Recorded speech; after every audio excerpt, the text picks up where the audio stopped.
Hello, my name's Angela. I'm coming to you from South Wales in the UK. You can find me on Instagram and Ravelry as Rainbow Ange.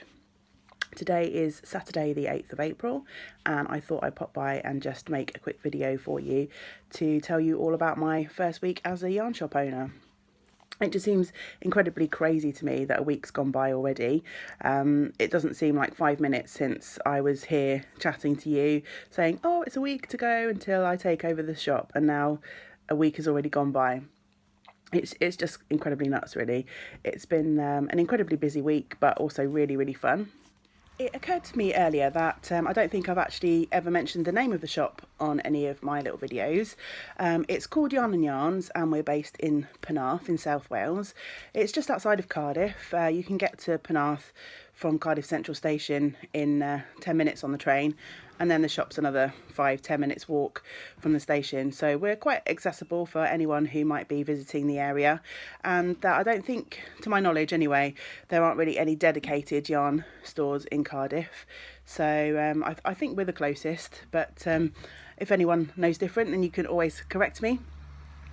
So yeah, I thought I'd pop by and tell you all about how the first week has gone. It's been a whirlwind, really.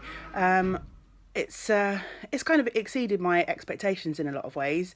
It's been really hard work. I've been doing lots in the shop to try and start to reorganise things and rearrange things in a way that makes sense to me. So every day has been pretty full on with the reorganisation.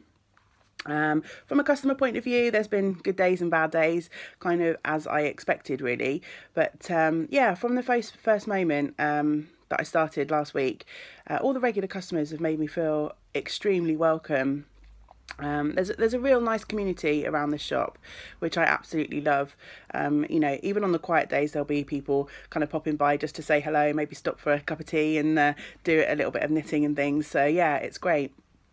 I really love that about the shop here. So yeah, last Saturday was my first day, and as I'm sure you can imagine, I was pretty nervous coming in and opening the door. We have a class on a Saturday morning, and there was that kind of moment of terror. Would everyone turn up? Are they still going to come, you know, now that there's a new owner? Because change isn't always easy for everybody. But yeah, it was brilliant. We had a class full. So there was no space around the table, and then we had a few customers popping in as well, which was absolutely brilliant. And yeah, so couldn't have asked for a better first day, really. And as the week's gone on, as I say, mostly we've been kind of sorting and tidying.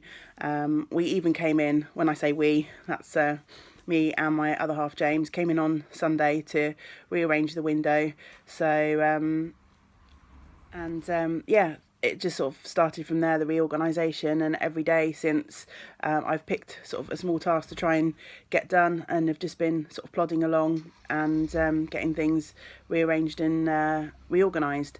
I've had some brilliant help from a couple of my friends who have been absolutely fantastic. They've given up their time and come into the shop to help me get things done. I've definitely achieved twice as much as I would have without their help. So yeah, that's been brilliant, really. So in many ways I really couldn't have asked for a better first week. I don't think there's really kind of much else to say.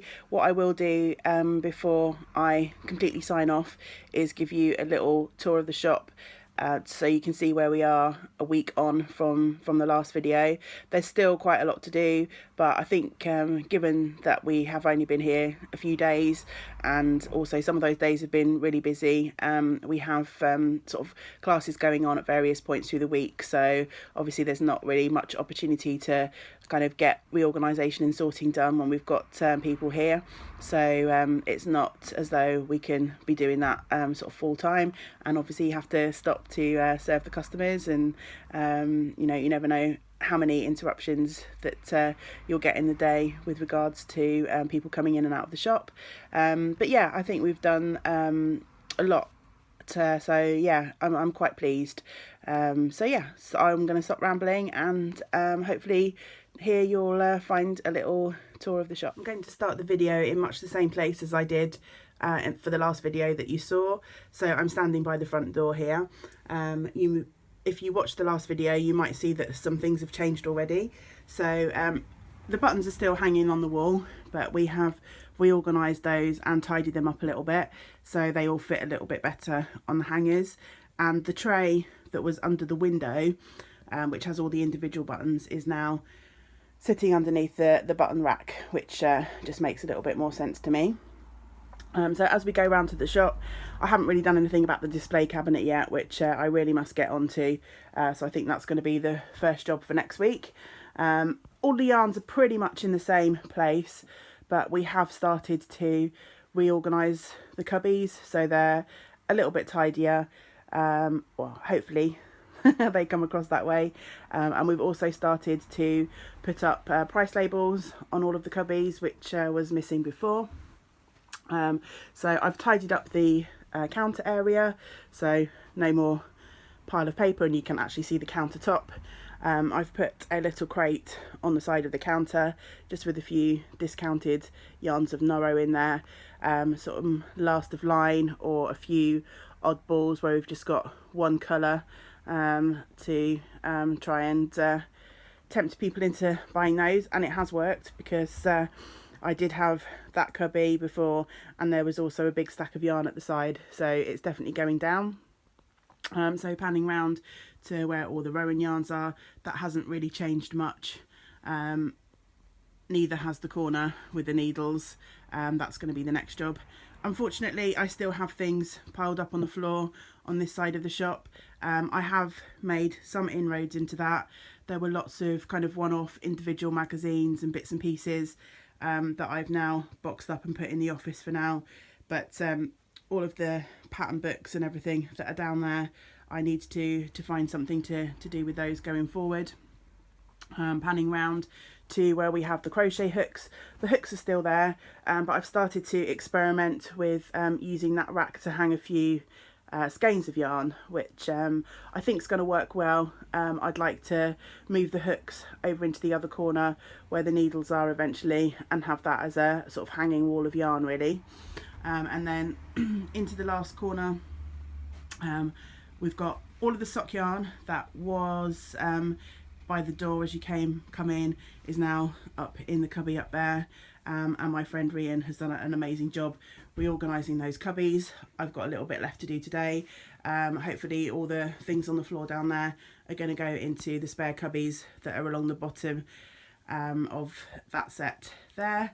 Coming round to the window, there are still a few baskets on the floor in front of the window, but it's a hell of a lot less crowded than it was before. And then as you can see, the window display has completely changed. So there was lots and lots of sale yarns and bits and pieces piled up there before. I have now really pared that down. I'm going to try and pop outside and get you a video from the front. I don't know how well that's going to work, because we get quite a lot of reflection off the windows from the other side of the street. But I'll take you out there and see what it's going to be a little bit noisier out here. Sorry guys, obviously we've got traffic going by. There's not much I can do about that. But yeah, I've really pared down the window, made it a lot simpler. So here we've got a blanket that I made from some of the yarns that we have in store. Panning round, I've got, there's me, hello me. There is some little stuffies that I made, which is a really cute pattern from Rowan, downloadable from the Rowan website. They take barely any yarn. I think they're less than 25 grams to make each of those, so a good stash buster for the scraps if you've got those hanging around, which no doubt you have if you're like me.